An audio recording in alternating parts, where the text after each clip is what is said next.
Hi everyone, I'm Catherine, the artist behind Bigelow Fine Arts. I'm continuing my journey through the Enchanted Forest and snapping a few pictures along the way. I am going to have this framed in a nice red lacquer frame so it will look nice on display beside my owl. Come join me on my journey through the Enchanted Forest to discover the mystery that awaits in the castle at the center. I am starting with these flowers today, a nice little pop of color. I am coming in with a base layer of cadmium yellow over most of the flower, a little more at the top, less at the bottom. With the cadmium orange, I take the color from the bottom up to about the midway point to blend the two together.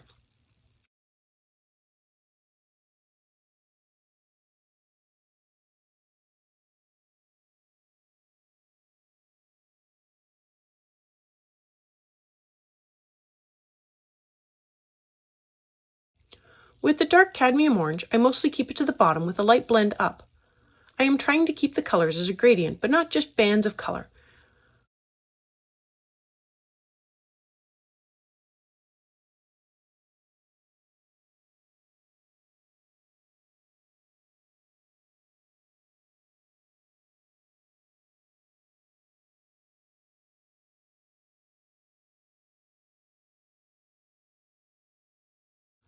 I bring in sepia for a touch of shading along the left side and the bottom to give the flower a little shape.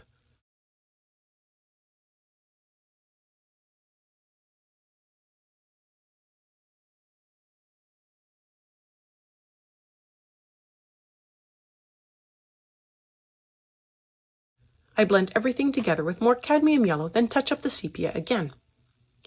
If you haven't already, go ahead and hit that subscribe button. It helps keep you informed of when I post new videos, as well as join in on the color-alongs.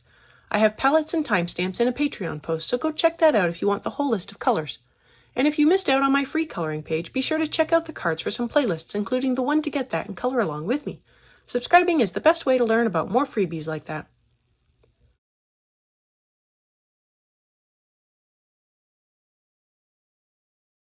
For these long leaves, I wanted something different, and I don't do different well when it comes to something commonly found in nature. So I am being brave and putting in a base layer of dark flesh over all of these leaves. I am keeping the layer light for now so I can layer more colors on top of this one.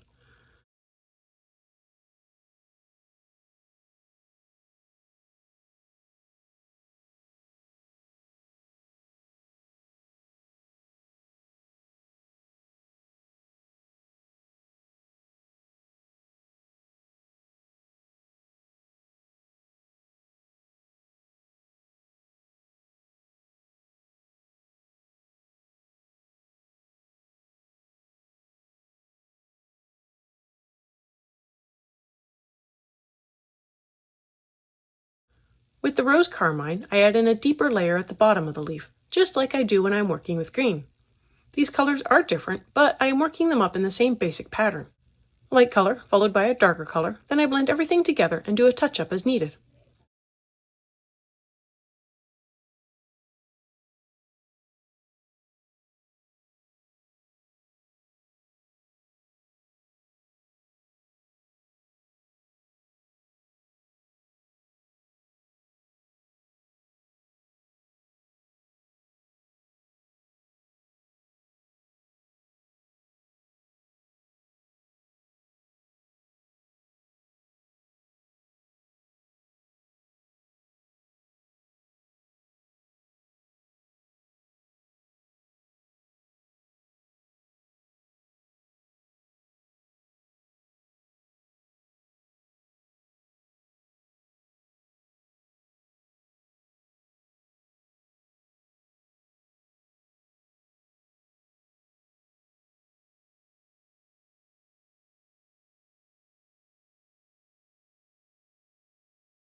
I come back in with the dark flesh, but realized it was a little too dark to blend with, so I switched over to the light flesh, and this is much better.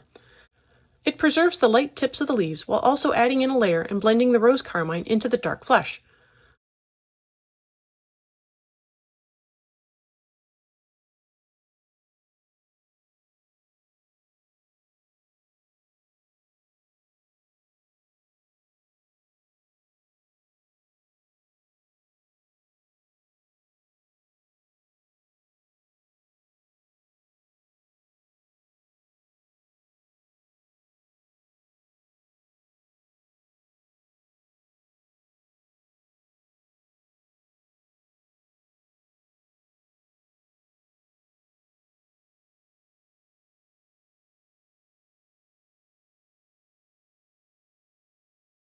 I go back through and darken up the base a little more now that I know I can go a little darker still. I want to make sure the gradient can be seen. And while it isn't green, it does actually look pretty good. Sometimes it helps to get out of my comfort zone.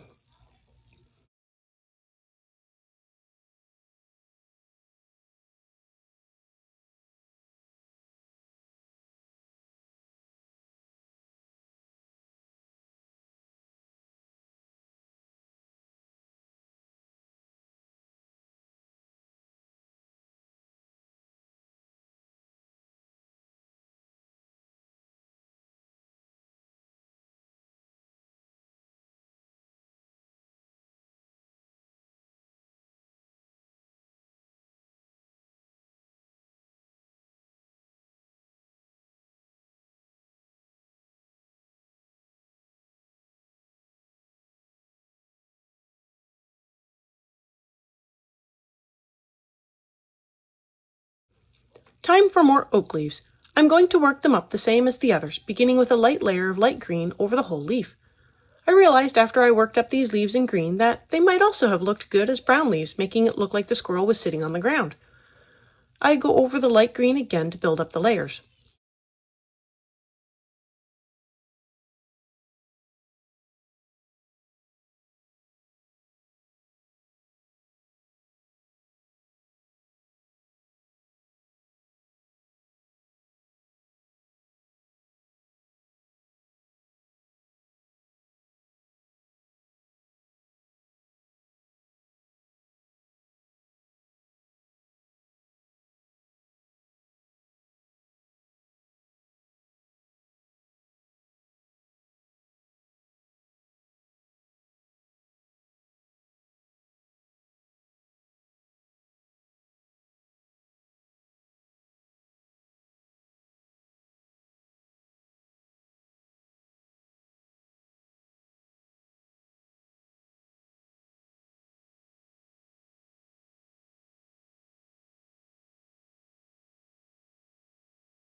With the dark green, I work up just around the center veins. I try to keep it in tight for now. I can work it out a little more after I get more green down.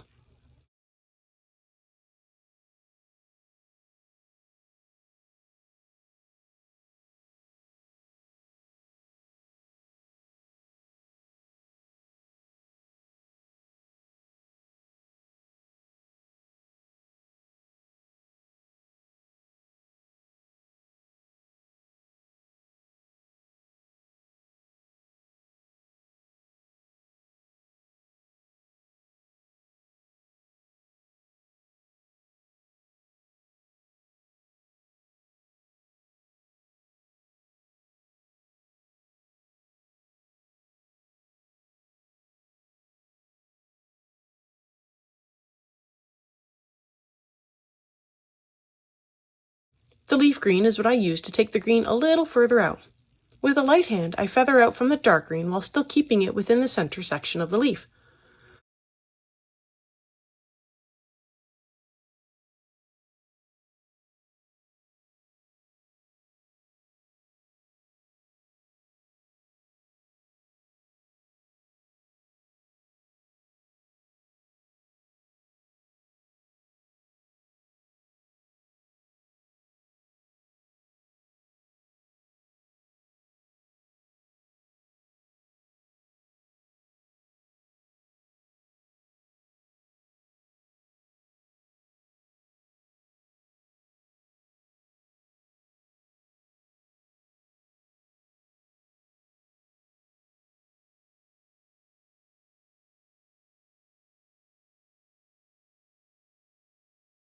This fades the dark green back a little, so now I can come back in with more dark green and build the center vein color up a little more. I'm using small circles over the line art to keep the color just over the veins.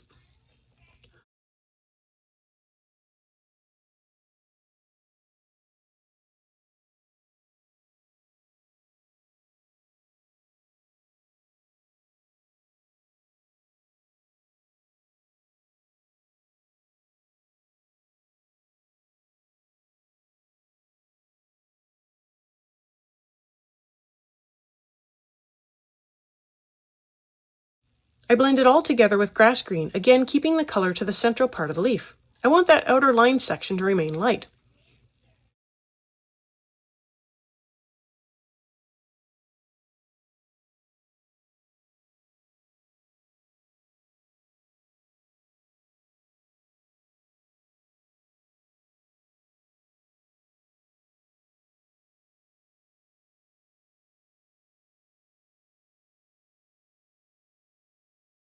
I touch up that outline with a light layer of grass green to help it stand out just a little.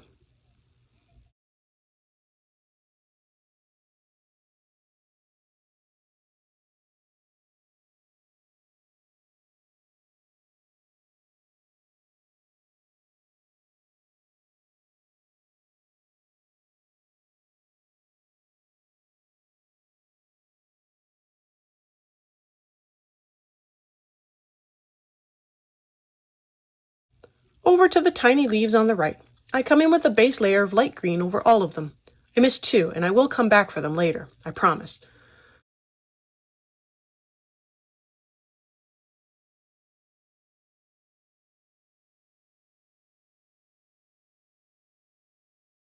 I add in a touch of leaf green to the base of each tiny leaf. It is just a tiny circle.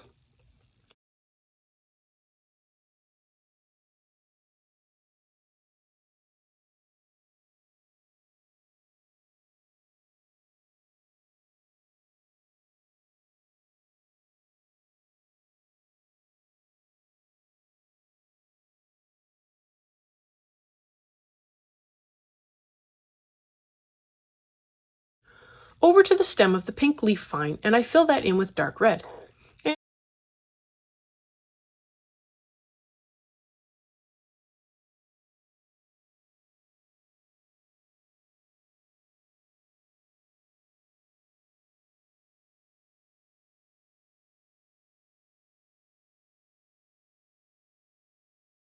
And this is where I notice the two missing leaves, so back over to them with more light green followed by leaf green. Then I fill in the grass with leaf green.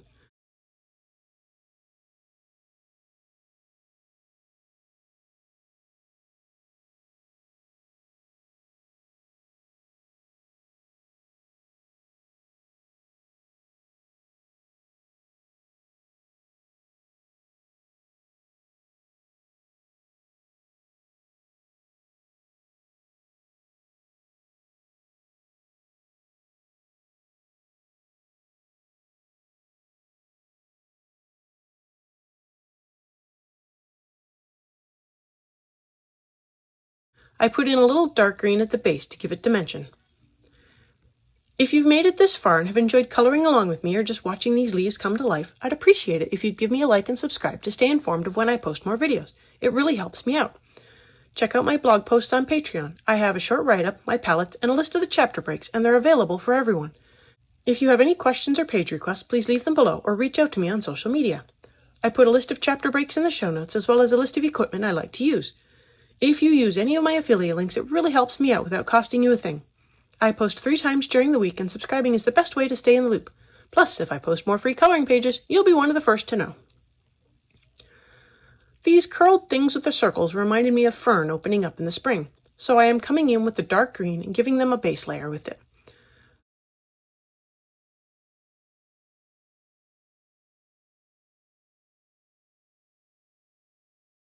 I then blend out the dark green with the leaf green, which helps fill in the paper and keeps the whole thing from becoming too dark.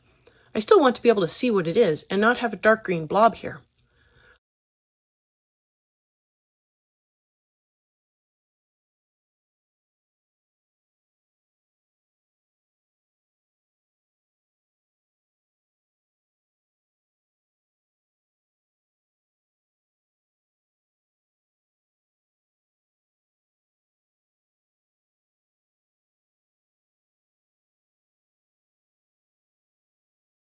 A little more dark green to finish off this fern.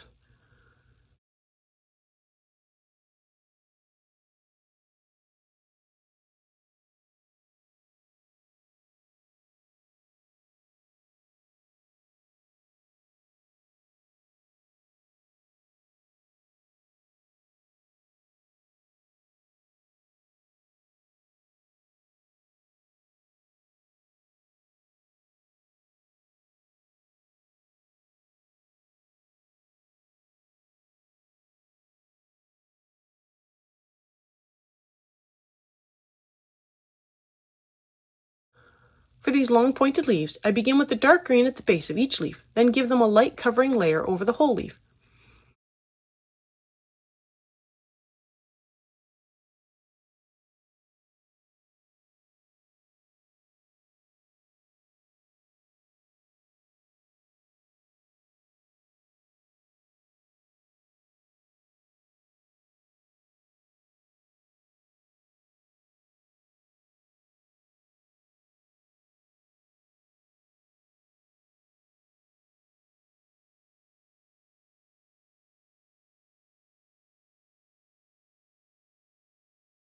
I blend everything together with grass green to fill in the paper as well.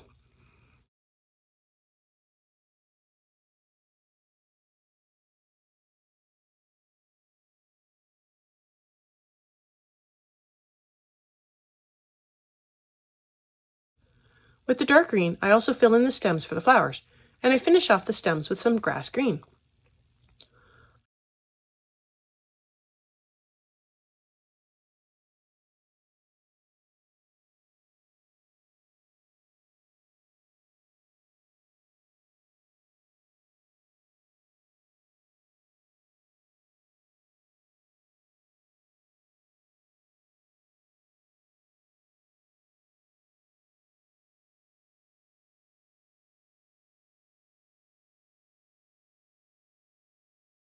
I move onto the tiny leaves up at the top of the page, again coming in with the light green for a base layer over the whole leaf.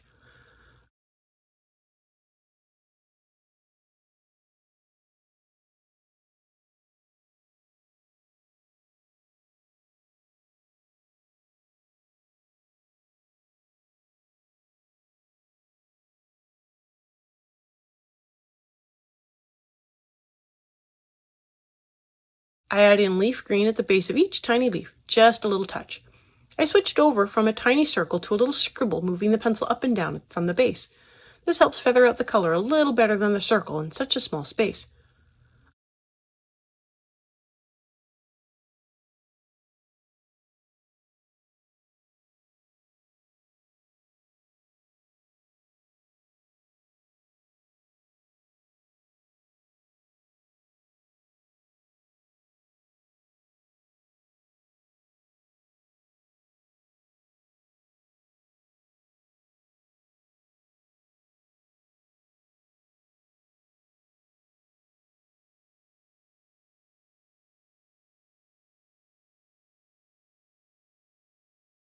I fill in the vine with dark green.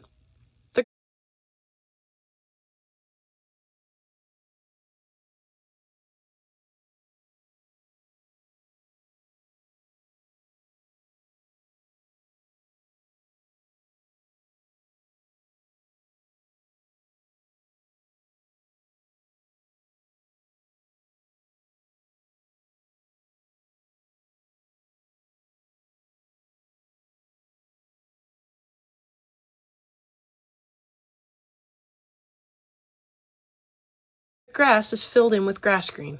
I'm not even sure this is grass, but I'm treating it as such.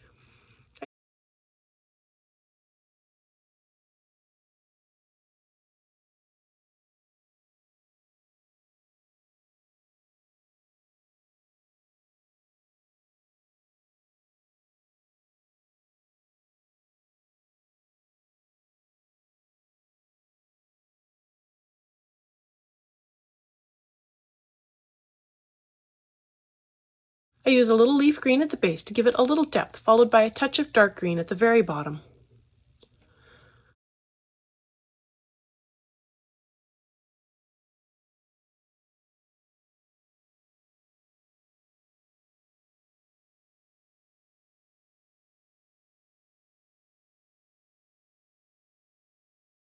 I come back to the background. I want to get more layers in. It will still require many more layers than this. I will be adding to the background in little bits where I see it as needed. And I will be stopping here with the background. Thanks for joining me on this coloring adventure today. Let me know below or on social media if you colored along. I'd love to know how you did. I want to thank you all so much for coming along and joining in with me on this coloring journey. I appreciate all my subscribers and look forward to more of you joining in and coloring along with me. Please like, share, and subscribe to help that happen. Until next time, happy coloring!